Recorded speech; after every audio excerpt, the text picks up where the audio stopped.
కృష్ణా జిల్లా మోపుదేవి మండలం మోపుదేవి గ్రామంలో ప్రముఖ పుణ్యక్షేత్రంగా విరజిల్లుతున్న శ్రీవల్లి దేవసేన సమేత సుబ్రహ్మణ్యేశ్వర స్వామి వారి కుటుంబ సమేతంగా దర్శించుకున్నారు హైకోర్టు జస్టిస్ శ్రీమతి సుమతి జగడం. ఇక ఆలయ అధికారులు, ఆలయ పండితులు, అర్చక స్వాములు ఘనంగా స్వాగతం పలికారు. ఆలయ ఆవరణంలో గల నాగపుట్టలో పాలు పోసి మొక్కులు చెల్లించుకున్నారు. అనంతరం స్వామివారిని దర్శించుకోగా ఆలయ అర్చకులు వారికి ప్రత్యేక పూజలు నిర్వహించారు.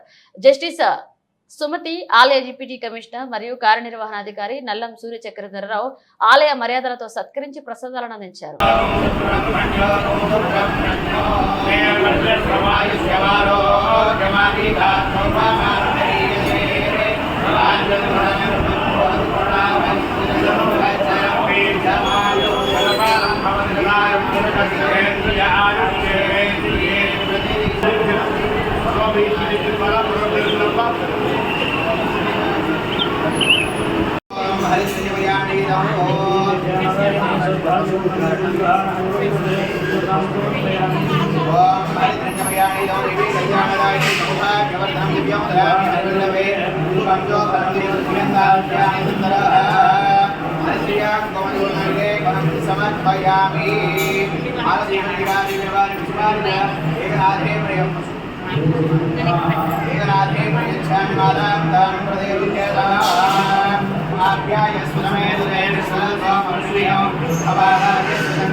नमस्कार